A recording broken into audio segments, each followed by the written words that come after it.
Clara's fingers had stopped bleeding 2 days ago, but the bruises along her ribs had not. She pressed one hand flat against her side as the stagecoach lurched to its final stop in Julesburg, Colorado, and she bit down on her lip hard enough to taste copper, because crying was not something she allowed herself anymore. Gideon had taken that from her along with nearly everything else. She stepped down from the coach and her left knee buckled. The ground came up fast. She did not scream. She did not reach out to break her fall. She simply went down the way a person goes down when they have been going down for so long that their body no longer bothers to fight it quietly, without ceremony, with one hand still pressed to the letter folded inside her coat. The laughter started before the dust settled. Before we go any further, if this story already has your heart beating harder, I want you to subscribe to this channel right now and hit that notification bell so you never miss a story like this one. Leave a comment below and tell me what city you're watching from tonight, because I want to know how far this story has traveled. Now let's go back to Julesburg, Colorado, and to the woman still on her knees in the dirt, because what happens in the next few seconds will change her life completely. The stagecoach driver had already moved on to unloading trunks by the time Clara Whitman pushed herself back upright. Her palms were scraped raw against the packed dirt of the main street, and the letter, that single folded page she had carried from Missouri across 500 miles of rough road, was still safe inside her coat, pressed against her heart, where she had sewn a small interior pocket herself with shaking hands the night before she left. She stood. She straightened her spine one vertebra at a time, the way a person does when they are in serious pain, but cannot afford to show it. She picked up her travel bag, which was small enough that a child could have carried it easily, because Clara Whitman had left home with very little.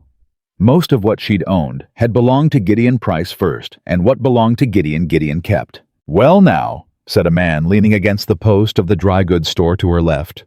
He was maybe 40, ruddy-faced, with the look of someone who had never missed a meal in his life. "Didn't even make it off the coach step. That's something." The two men beside him laughed. Clara did not look at them. She had learned a long time ago that looking gave them too much. It invited response, and response invited escalation, and escalation, in Clara's experience, led to exactly one place. So she kept her eyes forward and her chin level, and she breathed through the pain in her ribs with the steady discipline of someone who had been practicing that particular skill for years. She needed to find lodging. She needed to find work. She needed, above all, to not be found. The town of Julesburg was louder than she'd expected, and smaller than she'd hoped. One main street, a scatter of buildings on either side. A blacksmith's anvil ringing somewhere out of sight.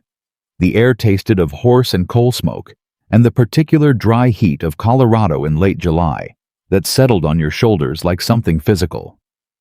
She had taken maybe 4 steps toward what looked like a boarding house sign at the far end of the block, when the ruddy-faced man called out again. "Hey now, miss. You looking for work?" She kept walking. "I'm asking civil," he said louder. "Don't be rude." "Leave it, Carl," said one of his companions, though not with any particular conviction. "I'm just asking." Carl pushed off the post and took a few steps in her direction. "My wife needs help in the house. Pay ain't bad. You look like you could use a meal or two." Clara stopped, not because she wanted to, but because her ribs chose that precise moment to send a bolt of pain up through her left side so sharp and sudden that her vision went white at the edges, and she had to stand very still for a count of 3 before she trusted her legs again. That pause was enough. Carl was beside her now, close enough that she could smell tobacco and something sharper underneath. "Where are you coming from?" he asked. "All alone like this? No husband, no escort?" "I'm traveling on private business," Clara said. Her voice came out steady. She was proud of that. Private. He said the word like it was funny. "A woman alone in Julesburg ain't got much private. This ain't a big city, miss. People talk." "Then I'll give them something worth talking about," Clara said, and she made herself take the next step forward. His hand closed around her arm just above the elbow. It was not a violent grip. That was the thing about men like Carl, they rarely started violent. They started reasonable, proprietary, entitled in the casual way of men who had never been told no by anyone who mattered. The grip said, I have decided this conversation is not over." Clara went very still. In her experience, stillness was the only reliable response. Not struggle made it worse. Not pleading. Pleading made it sport. Stillness. Wait. Breathe. Find the exit. "I think," said a voice behind her, "that the lady's ready to move on." The voice was low and unhurried. It did not raise itself to make a point. It simply arrived in the conversation the way a stone arrives in still water, without announcement, but changing everything it touched. Carl's grip loosened fractionally. Clara turned her head. The man standing there was tall, which she registered first because her eye went automatically to the measurements she'd learned to make quickly. Height billed the particular way a man holds himself when he believes he has authority. This man stood the way mountains stand. Not aggressive, not performing. Simply there in a way that suggested he had been there for a long time and intended to remain. He was sun-browned and dark-haired somewhere in his early 30s, with the kind of face that had been shaped by outdoor work and not softened by any great deal of comfort. He wore a dark vest over a shirt with the sleeves rolled to the elbow, and he had a hat in his hand rather than on his head, which was a small thing, but Clara noticed it. He'd taken it off. He was standing in the street holding his hat, which meant he had come prepared to be courteous. He was looking at Carl with an expression of complete professional calm. "Wyatt," Carl said. The grip on Clara's arm disappeared entirely. "Didn't see you there." "I can see that," said Wyatt Mercer. The two men beside the dry goods store had gone quiet. The handful of other townspeople who had slowed their afternoon business to observe had gone quiet too. Julesburg Clara understood in that moment knew this man. And Julesburg, on some instinctive level, was waiting to see what he would do. He walked forward until he was standing beside her rather than behind her, not in front, not between her and Carl, in a way that would have made her the object of two men's negotiation. Beside. She registered that too. "Ma'am," he said, and he said it to her, not to Carl. "My name's Wyatt Mercer. I have a ranch about 4 miles north of here. You need a place to stay while you get your footing. I've got a spare room and Mrs. Aldrich who runs the house." Clara looked at him. She had spent 3 years learning to read men the way other people read weather for shifts, for warning signs, for the moment the sky changed. She looked at Wyatt Mercer, and she looked carefully. He met her eyes, and he waited. "I don't know you," she said. "No, ma'am, you don't." "Then why would you offer that to a stranger?" Something moved across his face, not quite a smile, not quite sadness, but something in the territory between them. "Because you're standing in the middle of Julesburg with a busted rib and a travel bag you could have carried with one hand, and that man just put his hands on you without your permission." He said it the same way he said everything else level plain, without decoration. Seems like the offer was worth making. Clara's throat tightened. She hated that. She hated the way certain kinds of unexpected decency hit her harder than cruelty did, because cruelty she knew how to absorb, and decency still caught her off guard like a step she hadn't seen coming. "I have means," she said. "I can pay for lodging." "I didn't say you couldn't. And I am capable of finding my own situation. I don't doubt it. I just need—" She stopped. She pressed her lips together. The pain in her ribs was bad, and getting worse, and the heat was something physical, and the letter in her coat felt like it was burning through the fabric. And the truth was, she had nowhere to go in Julesburg, and approximately $11 to her name, and a cousin who was going to be on the next westbound coach if her calculations were correct. "I just need a few days," she said more quietly. "Few days is fine," said Wyatt Mercer. He gave her the wagon seat and walked the horse himself, which she told him was unnecessary, and he acknowledged without changing anything about what he was doing. The road north was rutted and dry, and she held the side of the seat with her right hand and kept her left pressed flat against her ribs, and watched the Colorado landscape open up around them in the way it did when you got out of town that enormous indifferent sky. "You don't have to make conversation," she said when the silence had stretched long enough that it seemed like he might be trying. "Wasn't planning to," he said. That surprised her enough that she almost smiled. Almost. "The spare room," she said after a while. "Is it genuinely spare, or are you displacing someone?" "It was my sister's," he said. "She moved to Denver 2 years ago, married a schoolteacher." He said it the way people say things that are finished, without grief, without elaboration. "And Mrs. Aldrich?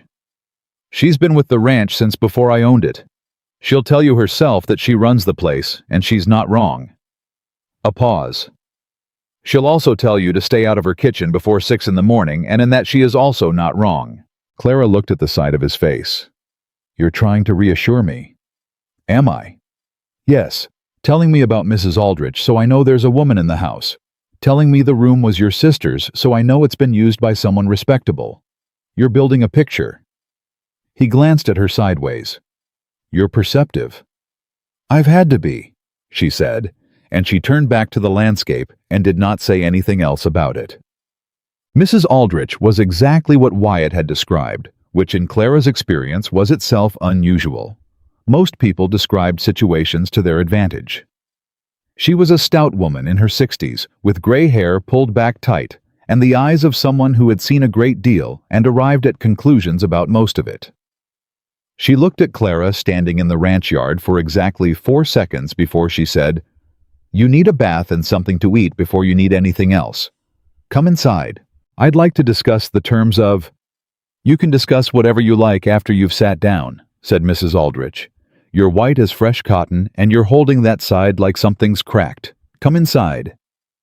Clara came inside. The room she was given was small and clean, with a window that looked out north toward a ridgeline, and a bed with a quilt that had been pieced in yellow and white. She sat on the edge of it very carefully, and she took the letter out of her coat, and she read it again, even though she had read it enough times that she could have recited it in her sleep.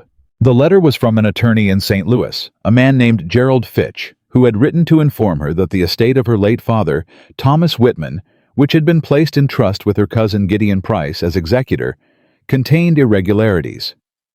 The word he had used was irregularities.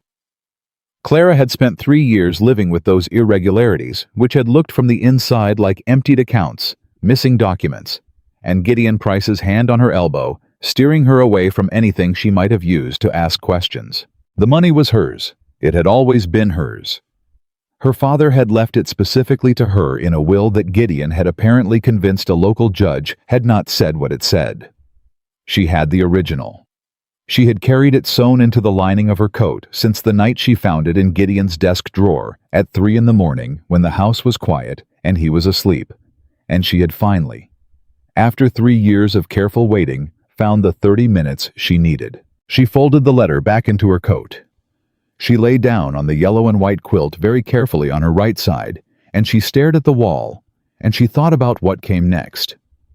Gideon would follow. She knew that the way she knew her own heartbeat, automatic, inevitable. He would follow because the document she'd taken was the original will, and without it, his position collapsed, and Gideon Price did not tolerate the collapse of anything he considered his. She had maybe 2 weeks, possibly less. She needed a lawyer. She needed to identify the right federal circuit. She needed someone in Julesburg who had standing and could speak to her credibility, because an unmarried woman with a document and a story was not the same as a credentialed man with a document and a story, and she understood the difference perfectly. She needed, in other words, to move very quickly and very carefully. Owned. She came down to supper because Mrs. Aldrich sent the ranch hand Toby up to knock and inform her that supper was on the table, and Mrs. Aldrich did not believe in food going cold. The kitchen was warm and smelled of biscuits and something savory, and Wyatt was already seated at the far end of the table with his hat off and his hands folded, and there was a younger man beside him. Toby, she presumed maybe 19, with an open face and the habit of looking at his plate. "Miss Whitman," said Wyatt when she sat. "Mr. Mercer," she said. Mrs. Aldrich brought a pot and a basket of biscuits and sat herself down at the other end of the table, as if this were all perfectly ordinary, which apparently it was. "You do accounts?" Wyatt asked when they were partway through the meal. Clara looked up. "I beg your pardon. Toby mentioned you had a ledger in your bag. I'm not prying into your business. I'm asking whether you know accounting." Toby turned pink. "I didn't mean to say—" "It was visible," said Wyatt. "No harm in it." Clara set down her fork. "I kept the books for my father's mercantile from the time I was 16. I have a working knowledge of double-entry bookkeeping, account reconciliation, and contract law as it pertains to commerce." She paused. "Why?" "Because the ranch accounts are 3 months behind," said Wyatt. "And I have the arithmetic sense of a fence post." Mrs. Aldrich made a sound that was probably a laugh controlled at the last moment into something more dignified. "I'm not looking for charity," Clara said. "I'm not offering it," said Wyatt. "I'm offering a trade, room and board against a few hours a week at the Ledger. If that doesn't suit you, it doesn't suit you. But the offer's there." Clara looked at him across the table.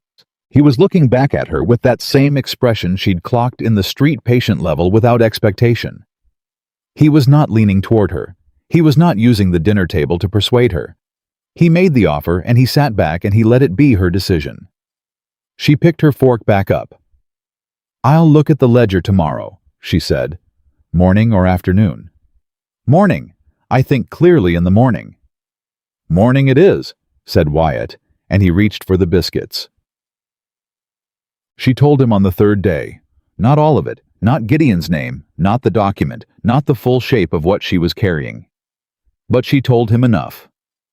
She told him that she had left a situation that was not safe, that she had cause to believe she would be followed, and that the reason she had come to Julesburg specifically was the Federal Circuit Court that held session there every 2 months. She told him, standing at the fence of the East Corral in the early morning while the horses moved in the dust and the light was still new and pink along the ridge.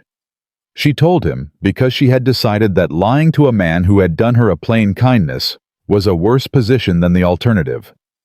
When she finished, he was quiet for long enough that the horses moved twice through their slow circuit of the enclosure. "The person following you," he said.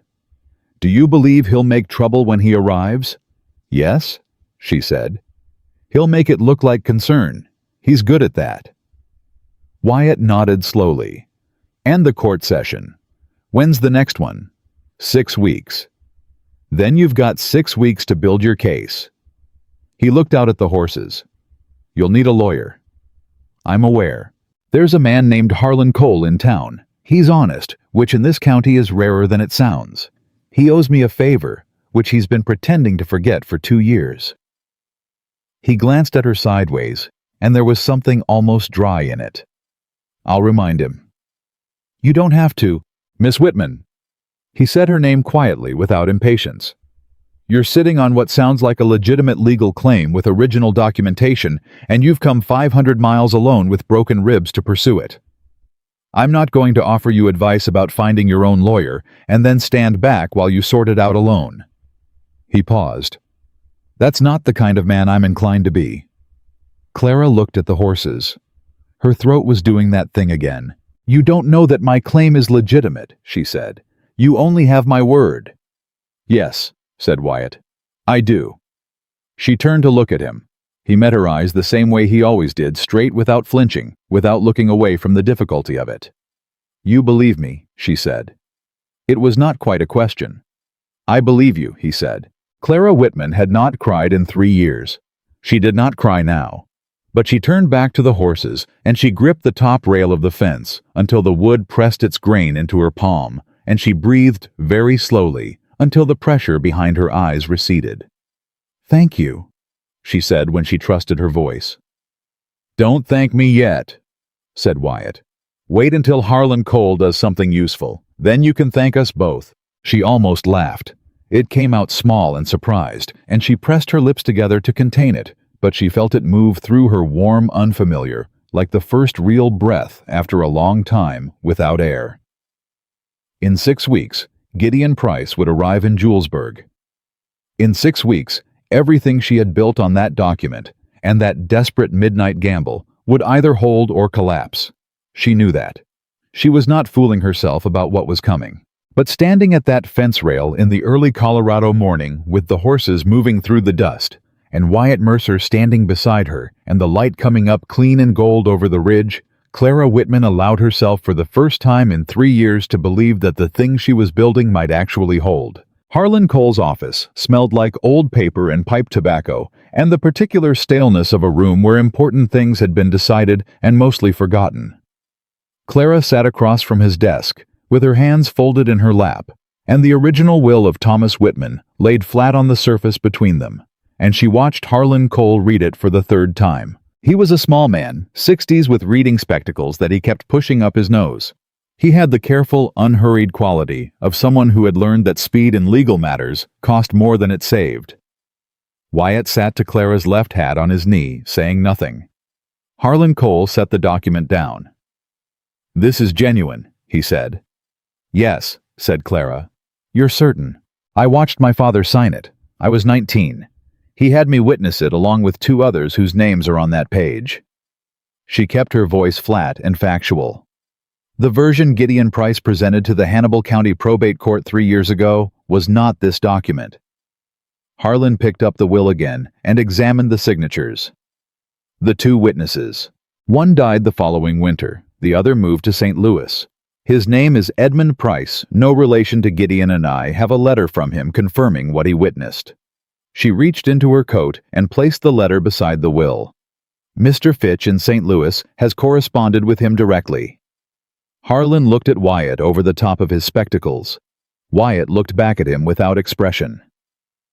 "You said you owed me," Wyatt said. "I said no such thing," said Harlan. "You said it differently, but you meant it." Harlan set the will down again and leaned back in his chair and pressed his fingertips together. He looked at Clara with the measuring look of a man calculating odds. "Your cousin, this Gideon Price. What does he know you have?" "He knows the original is missing," Clara said. "He doesn't know I have it. When I left in a way that suggested I had gone without taking anything." "How'd you manage that?" "I left my second dress hanging on the door and my hairbrush on the dresser," she said. "He thinks a woman who leaves her hairbrush isn't planning to stay gone." Harlan made a sound. It might have been admiration. "And you believe he'll follow you here?" "I know he will. He has to.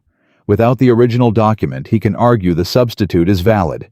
If I surface somewhere with this, she touched the edge of the will, and file in federal court, his entire position unravels. He cannot allow that. He'll say you stole it. He'll say whatever serves him. He's good at that." Clara met Harlan's eyes steadily. "But I have the witness letter, I have Mr. Fitch's correspondence, and I have the document itself, which any competent examiner will confirm predates whatever Gideon submitted to probate." Harlan was quiet for a long moment.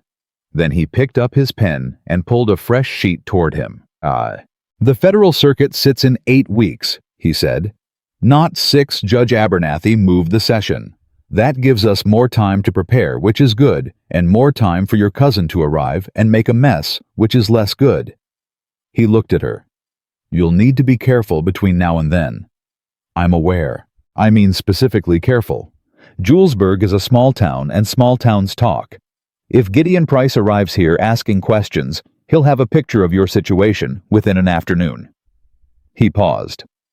"Are you prepared for people to know your business?" Clara thought about the 3 years she had spent with her business known to exactly one person, Gideon Price, and what that had cost her. She thought about the letter from Gerald Fitch, and the original will, and the 500 miles she had covered to reach this desk. "I'm prepared for whatever is necessary," she said. Harlan nodded and started writing. The weeks that followed moved in 2 different rhythms at once, and Clara felt both of them in her body. The way you feel a change in weather, in the pressure in the spaces between things. The first rhythm was the ranch. It was early mornings, and the ledger book spread across the kitchen table, and Mrs. Aldrich's coffee set at her elbow, without comment. It was columns of figures that Wyatt had clearly been recording with the best intentions, and the worst system transactions entered in the wrong period. Feed costs missing entirely, a significant payment to a lumber supplier that appeared nowhere in the accounts receivable. Clara worked through it with the methodical patience she had learned keeping her father's books, and slowly the picture clarified. "You've been undercharging for the breeding contracts," she told Wyatt on the 5th morning without looking up from the ledger.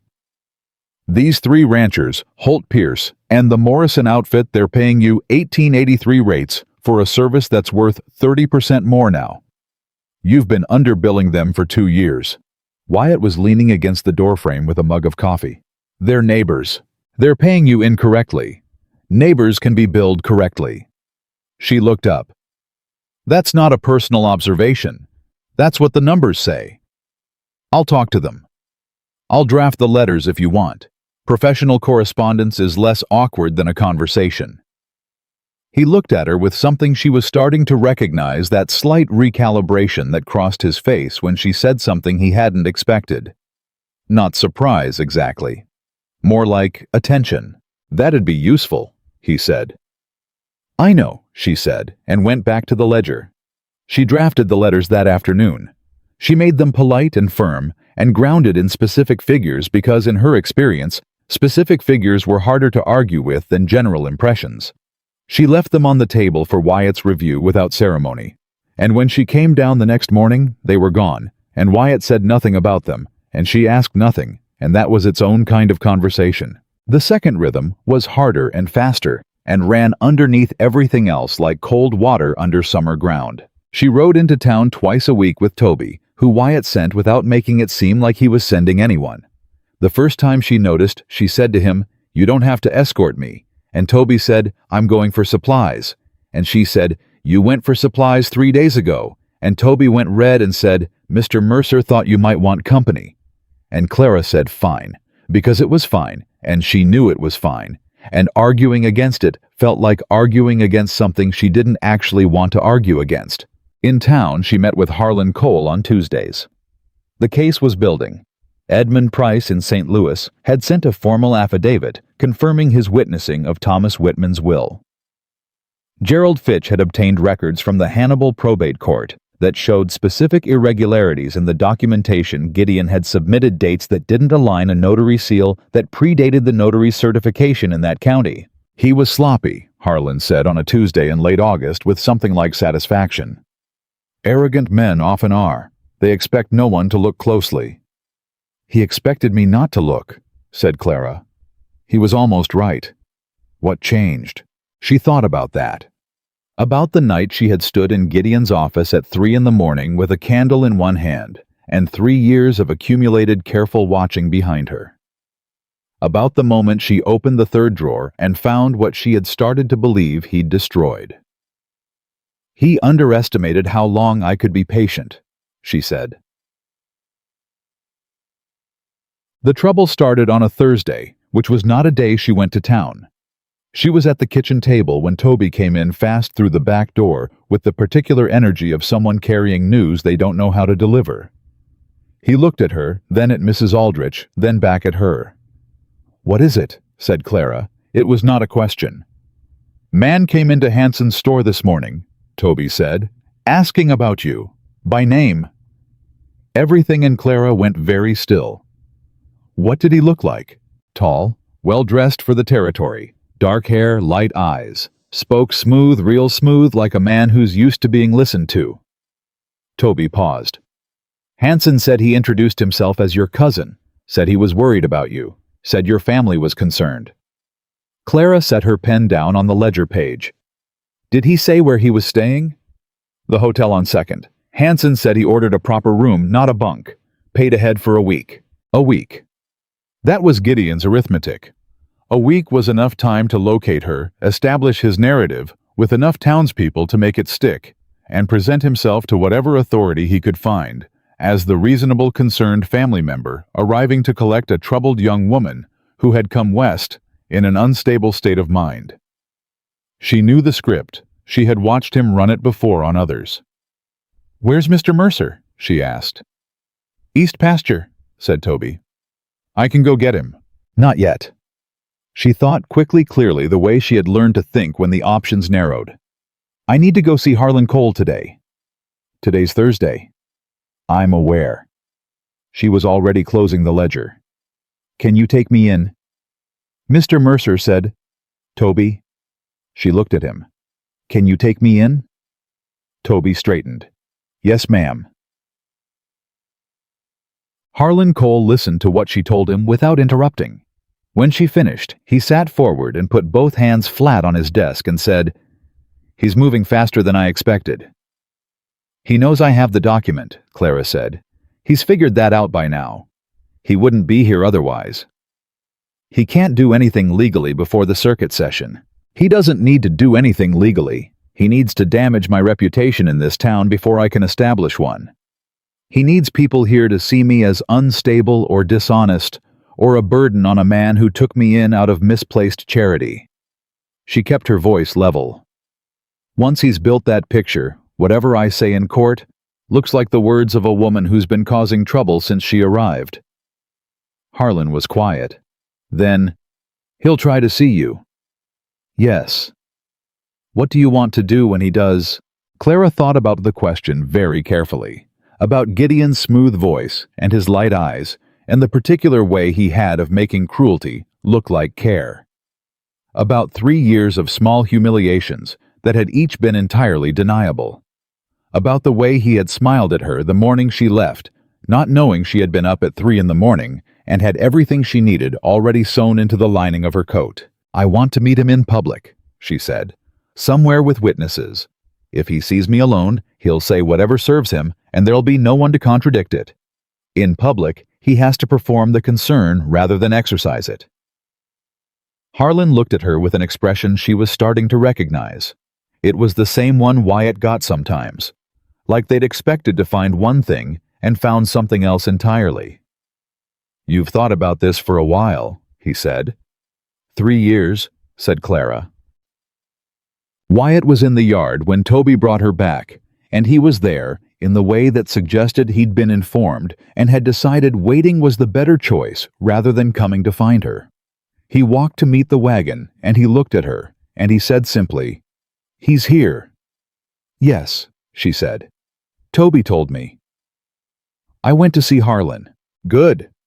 He held up a hand to help her down from the wagon, and she took it without thinking about it until she'd already done it, which was itself new, the not thinking. The ease. What did he say? That we have enough for the circuit case, that Gideon can't move legally before then. She stepped down, and he released her hand, and they stood in the yard with the early evening light falling flat and golden. That the next 2 weeks are going to require care. "He'll come out here," Wyatt said. "To the ranch. He'll say it's a social call." "I know. What do you want me to do when he does?" She looked at him. She thought about that question. What do you want, and how rarely anyone in her life had asked it as a practical matter, rather than a rhetorical one.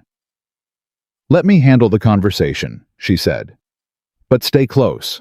"I can do that," he said, and something in the way he said it, quiet, certain without condition, moved through her chest, like a key finding a lock. "Wyatt." She said his name, and then stopped, because she wasn't sure what came after it. He waited. He was good at that. "He's going to say things," she said finally. "About me, about my state of mind, about why I left, and what I might have done." She kept her eyes on his face. "I need to know that what I've told you is enough. That you won't—" "Clara." He said her name the way you say something you've decided about. Settled. Final. "I believed you on day 3. I believe you now. Whatever he says, that doesn't change." She held very still. The evening light was doing something complicated across the ridge, going orange, and then deep red, and the horses were moving somewhere out of sight, and Gideon Price was 4 miles south in a hotel room on 2nd Street, planning his next move. And Wyatt Mercer was standing in front of her, with his hat in his hand and his eyes steady, and his word given. She breathed in. She breathed out. "All right," she said. She walked toward the house. Mrs. Aldrich had supper on. She could smell it from the yard. Tomorrow, Gideon would make his first move, and she would be ready for it. She had documentation. She had a lawyer. She had 6 weeks and a circuit court, and a witness affidavit from St. Louis. She had all of that, but walking through the door of the ranch house in the early Colorado evening, she also had something she hadn't had in 3 years, something she hadn't known she was missing until it was already there. the specific, solid, entirely unfamiliar sensation of not being alone in what she was carrying. It was strange how much that changed the weight of it. Gideon Price arrived at the ranch on a Friday morning, which told Clara everything she needed to know about his strategy. Friday meant the weekend ahead, 2 days where Harlan Cole's office would be closed, 2 days where any legal response she might want to make would have to wait, 2 days where Gideon could work the situation at his leisure. He had always been careful about timing. It was one of the things she had underestimated about him early on, before she'd learned to watch. She heard the horse before she saw him. She was at the kitchen table with the ledger open, but she hadn't been reading it for the last 20 minutes. She'd been waiting. Mrs. Aldrich appeared in the doorway from the parlor. "Rider coming up the north road." "I know," said Clara. "You want me to stay in the kitchen?" Clara thought about that for exactly 2 seconds. "No, stay where you can be seen." Mrs. Aldrich nodded and moved to the window without being asked to. Clara closed the ledger, smoothed the front of her dress, and walked to the door. Gideon looked exactly the way she remembered him, which was its own kind of shock. She had spent so long inside the experience of him that she'd half expected the reality to be smaller. He was tall and well-made, with the kind of face that photographed honestly and meant nothing. He wore a good coat and a good hat, and he rode a hired horse with the ease of a man who understood the importance of appearances in unfamiliar territory. He saw her in the doorway, and his face did the thing it always did, opened into something that looked exactly like relief. "Clara." He swung down from the horse and came forward, with his arms slightly out, the posture of a man about to embrace someone, and Clara stepped back one precise step and put her hand flat against the doorframe. "Gideon," she said. He stopped, recalibrated. The relief shifted into something more careful, more wounded. "You look well," he said. "Thank God, we've been worried sick." "Who is we?" "The family. Clara, you left without a word. Do you understand how frightened everyone has been? I've been riding 3 weeks to find you." "I know," she said. "I was counting on it taking longer." Something moved behind his eyes, fast and then gone. "I don't understand," he said, but his voice had changed in a way that his face hadn't, and Clara heard the change even if no one else would have. "I think you do," she said. "Would you like to come in, or would you prefer to have this conversation in the yard?" "I'd like to talk to you privately," he said. "Just family. Just the two of us." "No," said Clara. The words sat between them in the morning air. Gideon looked past her into the house. He would be cataloging it, the quality of the furniture, the presence of Mrs. Aldrich, visible through the window, the overall picture of where Clara had landed. She could see him doing it the same way she could see him deciding how to proceed. "I'm not here to cause trouble," he said, and he made his voice gentle, the way you make your voice gentle with something frightened. "I'm here because you're my family, and you're alone, and I want to make sure you're safe." "I'm safe," she said.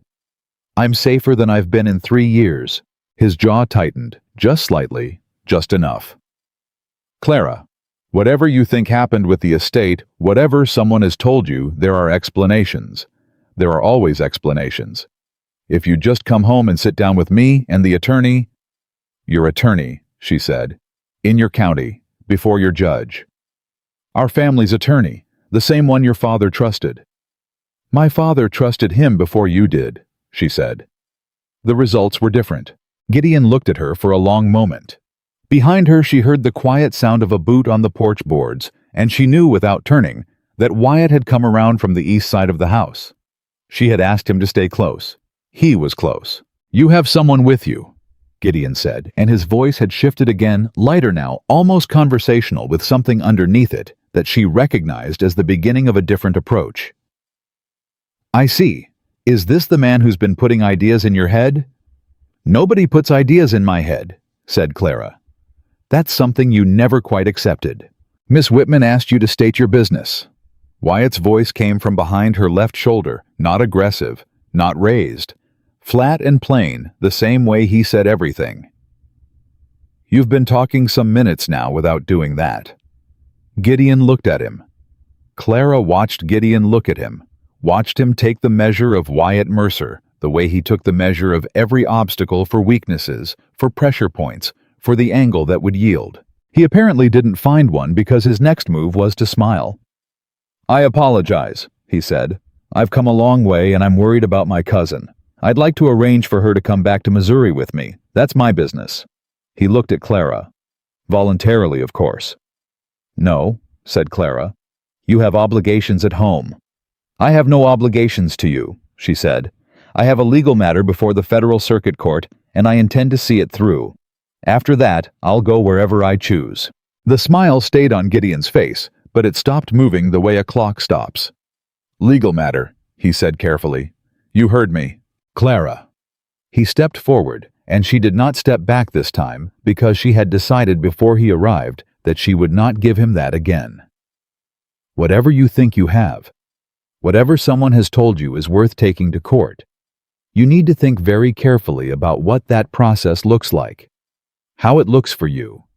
An unmarried woman making accusations against her family, living out here with a man she's known for what, a month, the things people will say. "Let them say it," said Clara. "Your reputation? My reputation is mine to manage." She kept her voice entirely level. "And I have an attorney. And I have evidence. And I have 8 weeks until the circuit session, which is 8 weeks more than you expected me to have when you rode out here today." Gideon was very still. The social machinery of his face had gone quiet. "Where is it?" he said. Quietly. Just for her. "I don't know what you mean," she said. "You know exactly what I mean. I have several documents relevant to my case," Clara said at the same volume she'd been using the whole time, clear, audible, appropriate for a conversation being witnessed. "They are in the care of my attorney, Harlan Cole, whose office is on Main Street. Any legal inquiry should be directed to him." Gideon looked at her for a long time. She held his gaze and she kept her face still, and she breathed, and she let him look. "This is a mistake," he said finally. "You don't know what you're starting." "I know exactly what I'm starting," she said. "I've known for 3 years. I was waiting until I had everything I needed." She paused. "Now I do." He held her gaze one more beat. Then he turned and collected his horse and rode back down the north road without another word, and Clara watched him go and did not move until the sound of the hooves had faded entirely. Then her hands started shaking. She pressed them flat against her skirt and held them there and breathed. Behind her, Wyatt said nothing.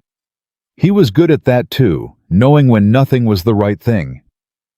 "He'll go to town," she said. "He'll start talking." "Let him talk," said Wyatt, quietly. "He's good at it. He'll find people who—" "Clara!" She heard him step forward, not touching her, just closer. "Harlan has the documents, the affidavits in from St. Louis. Whatever Gideon Price tells this town in the next 8 weeks, the circuit court reads paper, not gossip." She breathed, her hands steadied. "I know," she said. "I know that."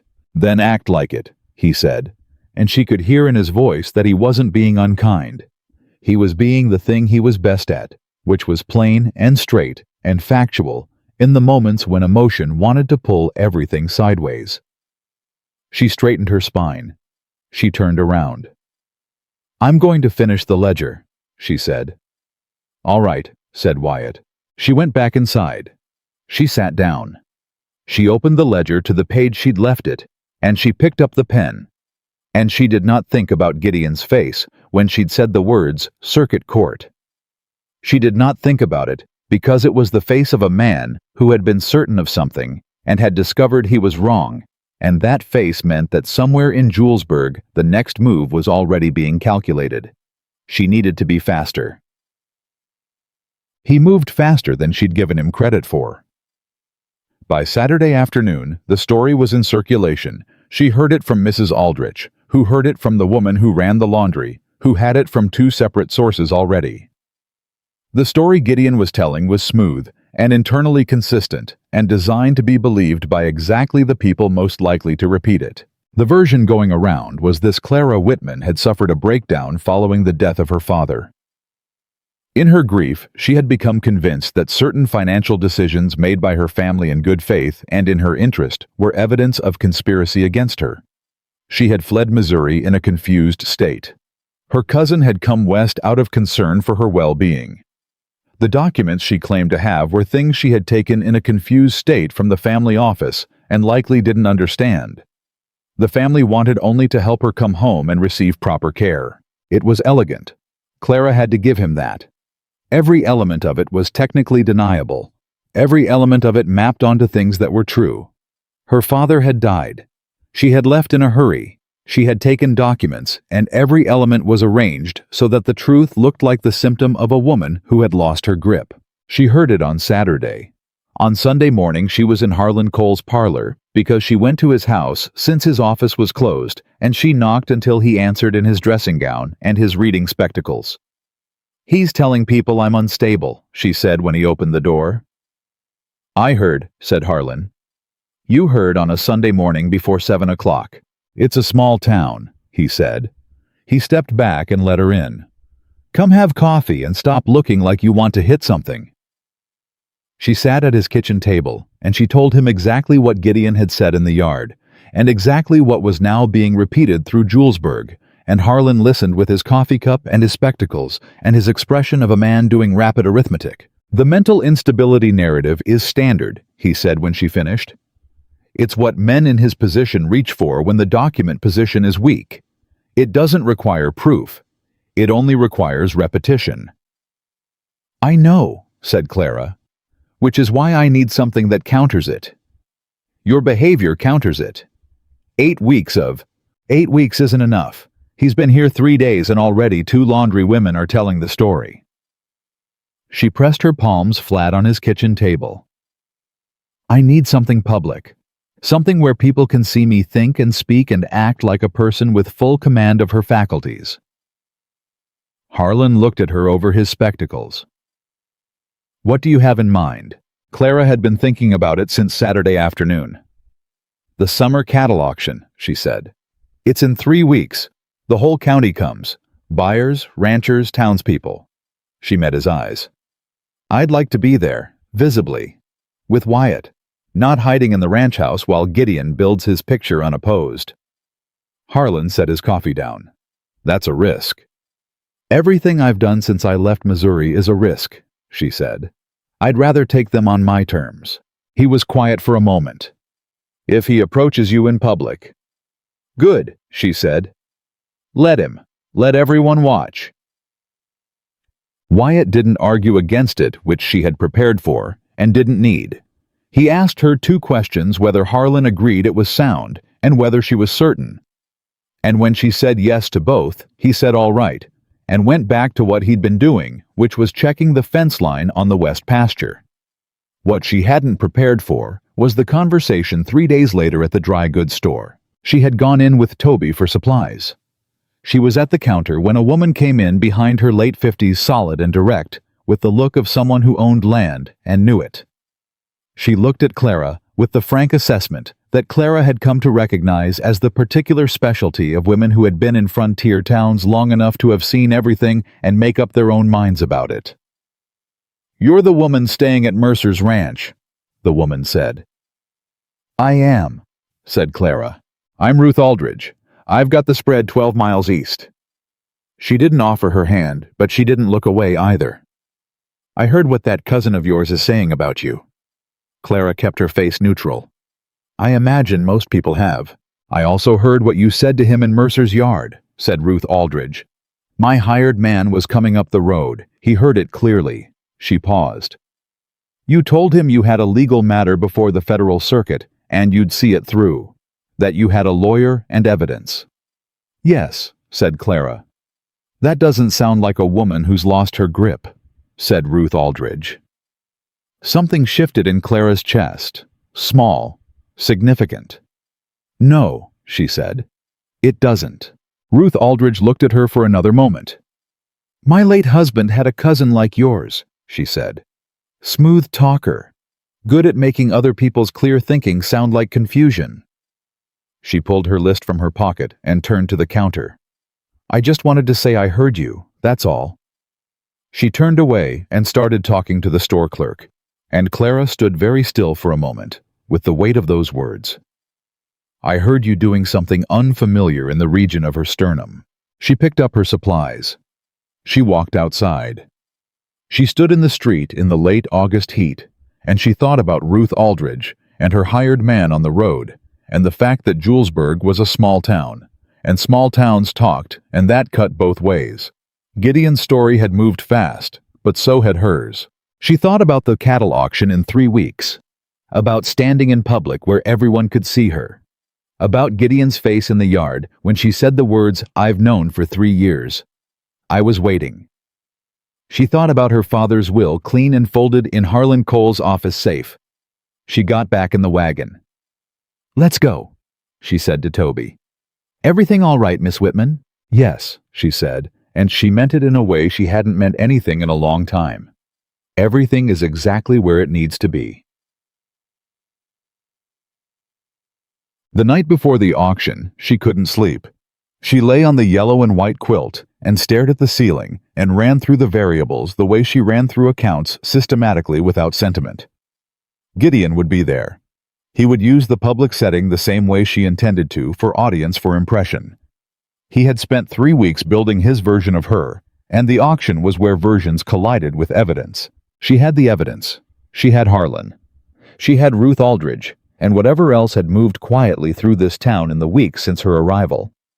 She had the account of every interaction she'd had in Julesburg, every conversation, every morning at Harlan's office, every ledger page, every letter drafted, and every figure corrected. She realized in the dark of that room something else too. She had the specific truth that Gideon Price had never once encountered in 3 years of managing Clara Whitman, because he had never believed it was possible, the truth that she had been watching him just as carefully as he had been watching her, and she had been faster. She pressed her hand flat against the mattress. She breathed. Tomorrow the whole county would be in Julesburg for the auction. Tomorrow, Gideon would make his move in front of witnesses who had heard 2 versions of this story and hadn't yet decided which to believe. Tomorrow, Clara Whitman would stop being the woman in the background of someone else's account of events. She closed her eyes. She did not sleep for a long time, but when she finally did, she slept without dreaming, which was the most complete rest she had managed since Missouri. The auction ground was already loud when Clara arrived, and loud was what she needed. Loud meant witnesses. Loud meant the particular democratic chaos of a frontier gathering, where a woman standing straight and speaking clearly could be seen and heard by 50 people at once, and 50 people were harder to rewrite than 2. She came in the wagon with Wyatt and Toby, and Harlan Cole was already there when they arrived, standing near the cattle pens with his hat and his spectacles, and the particular unhurried quality of a man who had decided this was going to go well, and was prepared to wait for it to do so. He walked over when he saw them. He's here, Harlan said without preamble. Arrived an hour ago. He's been talking to Morrison and 2 of the Holt hands. What's he saying? Said Clara. Same general direction, more specific. Harlan looked at her. He's telling people the documents you have were taken from a sealed legal file, that removing them constitutes theft, that he intends to press charges. Clara felt the ground shift slightly under that and then steadied herself. Can he? He can try. In Missouri, possibly with a cooperative judge. Not in a federal circuit. Not with the provenance documentation we have. Harlan's voice was level. He's bluffing, and he knows enough law to make the bluff sound credible to people who don't. How many people has he told? Enough that you'll be hearing it by noon. She nodded. She had expected something like this. Gideon always escalated when the soft approach failed, and it had failed on Friday in the ranch yard, and he'd had 3 weeks to adjust his strategy. The theft angle was smart. It reframed the documents from evidence into contraband, and it put her on the defensive in a way that the instability narrative hadn't quite managed. I want to talk to Morrison, she said. Both Harlan and Wyatt looked at her. He's one of the ranchers I wrote the billing letters for, she said. He received a professional communication from me 6 weeks ago outlining specific accounting discrepancies with figures and dates. That's not the work of a woman who doesn't know what she's doing. She looked at Harlan. I want him to remember that before he finishes listening to Gideon. Harlan was quiet a moment. Then, that's not bad thinking. I know, said Clara, and she walked toward the cattle pens. Morrison was a broad man in his 50s, with a weathered face and the slow movements of someone who thought before he acted. He was standing with two other ranchers when Clara approached, and he saw her coming and straightened slightly in the way of a man preparing for something he wasn't sure about. Mr. Morrison, she said, I hope the season's treating you well. Miss Whitman. He touched his hat. It is, thank you. I wanted to follow up on the billing adjustment. I trust the letter was clear on the figures. He looked at her. Then he looked at the two men beside him, who were watching with the attentive neutrality of people who know they are witnessing something. It was, he said carefully, very clear. Good. If there are any questions about the reconciliation, Mr. Cole has the supporting calculations. She held his gaze. I wanted you to hear that from me directly. Morrison held her gaze for a long moment. She could see him doing it, recalibrating, cross-referencing the letter he'd received against whatever Gideon Price had been saying in the last hour. The letter had been specific and technically precise and correct in every particular. Numbers didn't have breakdowns. Numbers didn't get confused. Numbers were either right or they weren't. I appreciate that, he said, and something in his voice had settled. Thank you for your time, said Clara, and she moved on. She felt Gideon before she saw him. That was the old instinct, the one she'd developed in the house in Missouri when she'd learned to know from the sound of footsteps on the stairs what kind of evening it was going to be. She felt the change in the air behind her, and she turned. He was 12 feet away, moving toward her through the crowd with the smooth, unhurried confidence of a man who believed he still controlled the terms. He had someone with her, a man in a dark coat she didn't recognize, older, with the look of a professional of some kind. She stood her ground. Clara, said Gideon, I'm glad I found you. There's someone I'd like you to meet. He gestured to the man beside him. This is Dr. Aldous Crane from Denver. He's a physician. I asked him to come because I'm worried about you, and I thought... No, said Clara. Gideon stopped. I beg your pardon. No, she said again, the same way she'd said it in the ranch yard flat without decoration. I don't need a physician. I'm not unwell, and bringing one here in public to a cattle auction without my prior knowledge or consent is not concern. It's a demonstration. She looked at Dr. Crane directly. Are you aware of the specific legal matter this man is involved in? Dr. Crane looked uncertain. I was told a family member needed... I'm his cousin, said Clara. I have a case before the Federal Circuit Court in 6 weeks alleging that he committed fraud in the administration of my father's estate. He has been in this town for 3 weeks attempting to establish that I am mentally unstable. You have been brought here as a prop in that effort. She kept her voice level and clear. I'm telling you that so that you can make an informed decision about your involvement. The doctor looked at Gideon. Gideon's face had gone very still. I wasn't told anything about a court case, Dr. Crane said. No, said Clara. I didn't imagine you were. There was a silence. Around them, the auction ground noise continued, men calling bids cattle, moving the general loud commerce of a frontier gathering. But in the specific radius around Clara and Gideon and Dr. Crane and the people who had stopped moving to listen, it was very quiet. Dr. Crane looked at Gideon for another moment. Then he looked at Clara. Then he said carefully, I think there may have been a misunderstanding about my role here. And he stepped back and away, and he did not come back. Gideon watched him go. When he turned back to Clara, his face had changed in a way she had never quite seen before. The smooth social surface was still there, but something underneath it had cracked, and the crack was showing in the set of his jaw and the very controlled stillness of his hands. You're going to regret this, he said, and he said it quietly just for her. The performance dropped. You've been telling me that for 3 years, she said at the same volume. It hasn't been accurate yet. I will bury you in that courtroom. You'll try, she said. With what? A document your own notary can't authenticate. A witness you paid who moved to Kansas. A substitute will that doesn't match the paper stock of the year it was supposedly signed. She watched his face. I've been through every page of what you filed, Gideon. My attorney has been through every page. The irregularities are not subtle. His jaw was tight. Where did you... Gerald Fitch, she said. In St. Louis. He's been building the case for 8 months. I've been building it for 3 years. She paused. I was waiting until I had everything I needed. I told you that. You took documents from a private legal file. I took my father's will from a drawer in your house, she said. A will that was written in my father's hand and witnessed by 2 men whose signatures are on the page.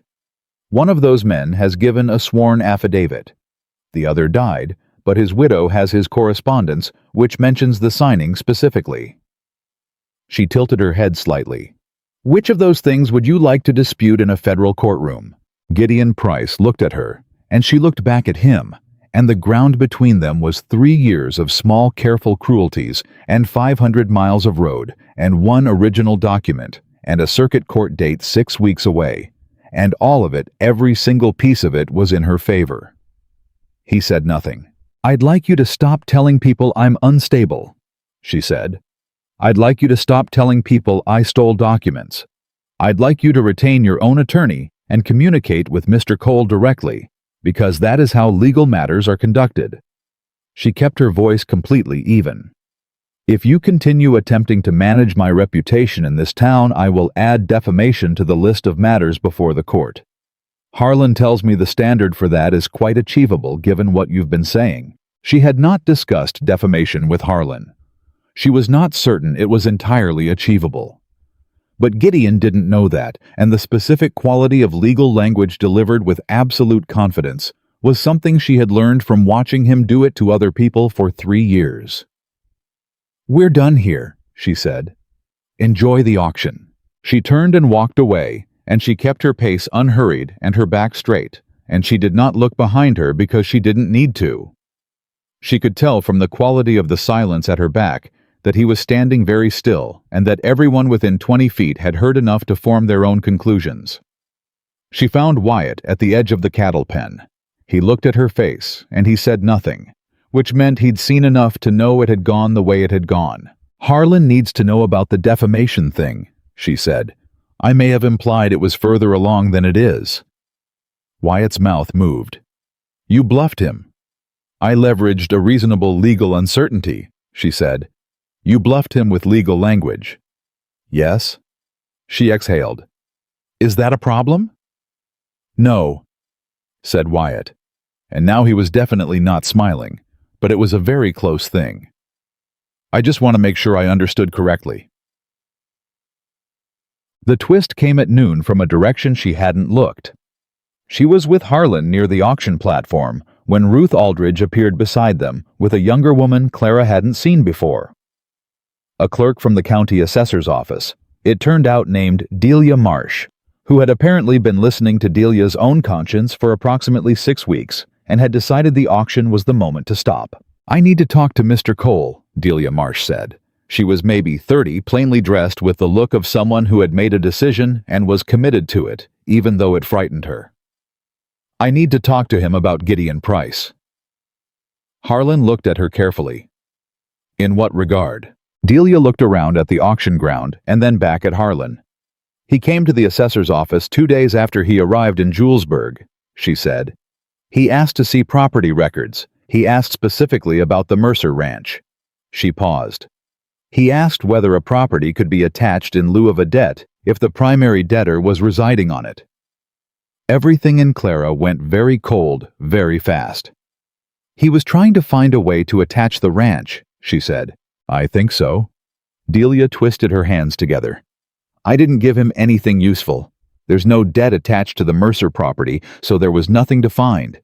But he was asking. And then he asked me to not mention the inquiry. She looked at Clara. I heard what you said to him this morning, about the court case, about the fraud. She straightened. I thought you should know what he was asking. Clara looked at Harlan. Harlan was already calculating. He was trying to find leverage on Wyatt, Clara said. If he couldn't discredit me through my mental state, he was going to find a way to make continuing to shelter me cost Wyatt something concrete. That's how I read it, said Harlan. Can we use her testimony? It demonstrates a pattern of behavior consistent with the fraud allegations, Harlan said carefully. Whether the court allows it depends on the judge. But yes, it's useful. Clara looked at Delia Marsh. Thank you, she said. I know that wasn't easy. It wasn't, said Delia simply. But it was right. Ruth Aldridge put a hand briefly on Delia's shoulder and said nothing, and that nothing meant more than most speeches Clara had ever heard. She told Wyatt that evening in the quiet after they'd gotten home, and Mrs. Aldrich had fed them and Toby had gone to the bunkhouse. She told him what Gideon had been asking at the assessor's office, and she watched his face as she told him, and she felt the specific weight of telling a person that someone had tried to use them as a weapon against her. Wyatt was quiet for a while. He was trying to make me choose, he said. Yes, between keeping me here and keeping the ranch clean of his interference. He doesn't know me very well. No, she said. He doesn't. Another quiet. The house settled around them, that particular nighttime language of old wood and cooling air. Clara. He said her name the way he had in the yard weeks ago, settled, decided. When this is over, when the circuit court is done and Gideon Price is dealt with. He stopped, started again, which was unusual for him. I'd like to ask you something. After. She looked at him. His face was exactly what it always was, direct, unhurried, without performance. He wasn't giving her the question yet. He was telling her the question was coming, giving her the space of it before it arrived. She understood what he was telling her. She thought she had understood it for some time, the way you understand something you haven't let yourself fully look at, because looking changes things. Ask me after, she said. When it's done. He nodded. After, he said. She went to bed, and she lay on the yellow and white quilt, and she thought about Delia Marsh's courage, and Ruth Aldridge's hand on her shoulder, and Gideon's face when the doctor stepped away. And she thought about Wyatt saying, ask me after, as naturally as he said everything else, like it was already true, like it was just a matter of the right moment. 6 weeks, she thought. 6 weeks in one federal courtroom and a document that had waited 3 years to be seen by the right eyes. She pressed her hand flat against the quilt, and she breathed, and she let herself carefully, the way you let yourself believe something fragile, believe that 6 weeks was a distance she could cross. She had crossed 500 miles already. 6 weeks was nothing. 6 weeks moved the way hard time always moves, slowly when she watched it and fast when she didn't. Clara stopped watching it. She put her head down and she worked, and the work was the thing that held her together when everything else wanted to pull apart. The ledger was finished by the 3rd week. Wyatt's accounts were clean and current, and the billing adjustments had gone out. And 2 of the 3 ranchers had already paid the corrected amounts without complaint, which told her something about the quiet authority of a well-constructed letter. She drafted 3 more pieces of correspondence for Harlan. A formal response to a procedural challenge. Gideon's newly retained attorney had filed a supplementary affidavit organizing the timeline of events from her father's death to her departure from Missouri, and a letter to Edmund Price in St. Louis, requesting 1 additional clarification about the date of the signing. Price responded in 10 days. His answer confirmed what the document already showed. Harlan read the letter twice and set it down and said, "That's the case right there. That's everything we need." "We had everything we needed 3 weeks ago," said Clara. "Yes," said Harlan, "but now we have it twice." Gideon had gone quiet after the auction. Not gone, he was still in the hotel on 2nd Street, still in Julesburg, still present as a fact in the town. But the active campaign against her had stopped. His attorney had filed 2 procedural motions that Harlan characterized as delay tactics, and both had been denied. The theft allegation had not materialized into anything formal, which told Clara that Gideon's own attorney had looked at the document provenance and told him what she already knew, that it would not survive scrutiny. The silence from his direction was not comfort. She knew Gideon well enough to know that silence was its own kind of preparation. He was waiting for the courtroom where he believed the formal weight of legal procedure would favor the person with the longer history of using it. He had been in courtrooms before. He had lawyers he trusted and a judge in Missouri who owed him consideration and 3 years of practice building a version of events that held together under questioning. What he did not have was the original document, and that Clara understood was the difference between everything. The night before the circuit session, she sat at the kitchen table with a cup of tea she didn't drink and the case file Harlan had given her to review, and she read through it for the 4th time, not because she needed to, but because having it in her hands made the morning feel real. Mrs. Aldrich came down. At some point, Clara didn't hear her on the stairs. She just became aware of her presence, the way you become aware of warmth. The older woman sat across from her and poured herself a cup from the pot and said nothing for a while. "You're ready," Mrs. Aldrich said finally. It was not a question. "I know the case," said Clara. "That's not what I asked." Clara looked up. Mrs. Aldrich was watching her with the direct, unsentimental gaze of a woman who had seen a great deal of human difficulty and had learned to call things by their right names. "I'm afraid," Clara said. It was the first time she had said it out loud to anyone. "Good," said Mrs. Aldrich. "Fear means you understand what's at stake. Means you're not a fool." She wrapped both hands around her cup. "My husband had a saying. He said courage isn't the absence of fear. It's doing the thing anyway and being real quiet about how scared you are." Clara looked at her. "He sounds like someone worth knowing." "He was," said Mrs. Aldrich simply. "And so are you." She stood, patted Clara's hand, once brisk, firm, not sentimental, and went back upstairs. Clara sat with that for a while. Then she closed the case file and went to bed. The Federal Circuit Court convened in the Julesburg Town Hall, which doubled as a meeting room and occasionally a dance hall, and smelled faintly of sawdust and old tobacco, regardless of what was happening in it. Judge Abernathy was 60-something and compact, with the manner of a man who had no patience for theater and a great deal of patience for evidence. He had been on the circuit for 20 years. Harlan had appeared before him 11 times. Harlan considered this an advantage. Clara sat at the plaintiff's table with her hands folded and her back straight and the case file in front of her, and she did not look at Gideon's table across the aisle until she was ready. When she was ready, she looked, and what she saw was Gideon Price sitting with his attorney, a man named Whitfield, brought up from Denver, in a posture of total composed confidence, and she thought he still believes this is winnable. He still believes there is a version of this where he walks out better than he walked in. She turned back to her own table. Let him believe it. Belief was not evidence. Judge Abernathy called the session to order, and the room went quiet and it began. Harlan presented the case with the same quality he brought to everything: methodical, precise, without unnecessary emphasis. He let the document speak. He let Edmund Price's affidavit speak. He let the notary certification records from Hannibal County speak, records showing that the notary seal on Gideon's filed document had been issued 8 months after the date the document claimed to have been notarized, a discrepancy of the kind that no explanation could comfortably account for. Whitfield objected 3 times in the first hour.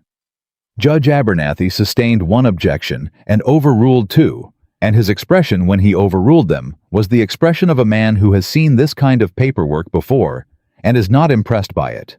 Gideon was called to testify in the second hour.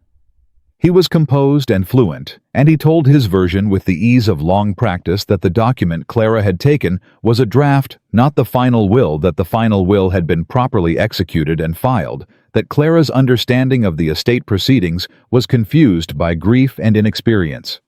He was good. She had always known he was good. Then Harlan stood up and said, "Mr. Price, can you explain why the paper stock of the document you filed in Hannibal County in 1880 is of a type that was not commercially available in that region until 1881? The room was very quiet. Whitfield was on his feet. "Objection, Foundation." "I have the supplier records from the Hannibal paper merchant," said Harlan, and he placed them on the judge's bench. And a statement from the merchant himself confirming the date of first sale in the county. Judge Abernathy looked at the records. He looked at them for a long time. Then he looked at Gideon Price. Gideon's composure was still intact, but it was the composure of a structure that has been hit somewhere load-bearing and is holding by habit rather than strength. "I'd like to recess for 30 minutes, said Whitfield. "You'll have 15, said Judge Abernathy. During the recess, Clara sat in the hallway outside the town hall, with Harlan on one side and Wyatt on the other, and she did not speak because there was nothing to say that the paper supplier's records had not already said better. "The paper stock," she said after a while. "It was in Gerald Fitch's preliminary research," said Harlan. "He mentioned it as a secondary item. When I looked at it, it wasn't secondary. You didn't tell me. I was saving it." He pushed his spectacles up, "in case we needed something in the room that he hadn't prepared for." Clara looked at him. "You're not as slow-moving as you seem." "Nobody is," said Harlan, and he almost smiled. Wyatt said nothing. He was sitting with his forearms on his knees and his hat in his hands, and he was looking at the floor in the way of a man being very carefully still. She was aware of him, the way she had become aware of him over these weeks, not always in words, not always in action, but as a constant specific presence in the room. "Wyatt," she said. He looked at her. "Thank you," she said, "for the room, for Mrs. Aldrich, for Harlan and the fence rail conversation and all of it." She kept her eyes on his. "I want you to know I understand what it cost." "It didn't cost much," he said. "It could have. Gideon was trying to make it cost. The assessor's office." "I know," he said. "It didn't change anything." She held his gaze. "I know it didn't," she said.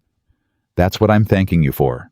They went back inside when the recess ended, and what happened in the next 2 hours was not dramatic in the way that stories sometimes make courtrooms dramatic. It was methodical and slow, and built the way a structure is built piece by piece, each piece resting on the one before it, the whole thing becoming undeniable by accumulation, rather than by any single blow. Whitfield attempted to establish that the paper stock discrepancy was a clerical error. The paper merchant's statement made that untenable. He attempted to challenge the witness affidavit from Edmund Price. Harlan produced Price's correspondence with Gerald Fitch, spanning 8 months, which demonstrated a consistent account from a man with no financial interest in the outcome. He attempted to introduce a character witness for Gideon. Judge Abernathy allowed it. The character witness testified that Gideon Price was an upstanding member of his Missouri community. It was true, and it was irrelevant, and the judge's expression made clear he knew both things. At 3 in the afternoon, Judge Abernathy called a halt. "I've seen enough to make a preliminary determination," he said, and his voice had the flat certainty of a man who has been doing this for 20 years and has stopped being uncertain about things that are not uncertain. The document filed in the Hannibal Probate Court in 1880 contains irregularities that cannot be explained by error or confusion. The original will presented by the plaintiff is consistent in paper stock signature verification and witness testimony with a document executed in 1879 as stated. He looked at Gideon over his spectacles.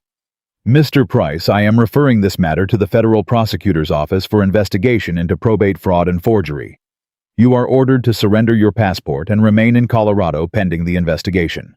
Gideon's attorney was on his feet immediately with objections and procedural language, and Judge Abernathy let him talk for exactly 30 seconds before he said, "That will be all, Mr. Whitfield," and banged the gavel. The room broke into noise. Clara sat at her table, and she did not move for a moment. She was aware of Harlan's hand briefly on her shoulder.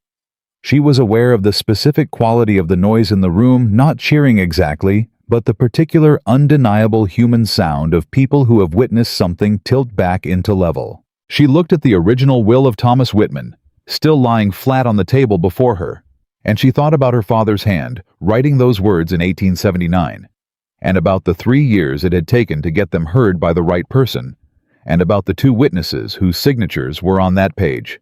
One dead one alive in St. Louis, both of them present in this room in the only way that mattered. She picked up the document. She folded it carefully the way she had always folded it along the original crease. She put it inside her coat. She stood up. Outside the town hall, Ruth Aldridge was waiting, which Clara had not expected. Delia Marsh was beside her, and two other women Clara recognized from town faces she had learned over these weeks, names she now knew. "Well," said Ruth Aldridge. "Referred to the federal prosecutor," said Clara. "Fraud and forgery." Ruth Aldridge nodded once, the nod of a woman who had expected this and was satisfied to be right. "Good," she said. Delia Marsh let out a breath that sounded like it had been held for some time. One of the other women, Margaret Tilson, who ran the dry goods with her husband, said, "Are you all right, Clara?" and used her first name without asking, which 3 months ago would have been a small thing and now was not small at all. "I'm all right," said Clara. And then, because it was true, "I'm better than all right." Gideon was transferred to federal custody 2 weeks later when the prosecutor's preliminary investigation confirmed enough to hold him. Clara did not go to watch. She was at the kitchen table with the ledger when Toby came in and told her, and she set down her pen, and she sat for a moment with the news and let it be real. And then she picked up her pen and went back to the column she'd been adding. Mrs. Aldrich appeared in the doorway. "You heard?" "Yes," said Clara. And Clara looked at the ledger. At the clean columns, the corrected figures, the neat, orderly record of a functioning enterprise. She thought about the reading circle she had started the week before, 4 women Ruth Aldridge's parlor books they had each ordered from the Denver catalog. She thought about Helen Marsh arriving at the ranch yesterday evening, young and frightened and carrying a bag exactly the size of a bag you packed when you left in a hurry and didn't want anyone to know you were going. She thought about Wyatt, who had met her at the door when she came home from the circuit session and had not said anything, had simply taken her coat, the way you take a coat from someone who has been carrying something heavy for a long time and needs both hands free. "And," said Clara, "I have accounts to finish." Mrs. Aldrich made the sound that was a laugh. "That's all." Clara set her pen down and looked up. "And I'm home," she said. That's all. It was enough. It was more than enough. It was the thing she had crossed 500 miles and 3 years of careful patience to find, and she intended to keep it with the same precision and the same persistence and the same refusal to let anyone take from her what was already and had always been hers. Clara Whitman had not come west to be rescued. She had come west to finish what she started. And she had finished it completely on her own terms with her own hands. And that was a fact that no court and no man and no version of events would ever be able to rewrite.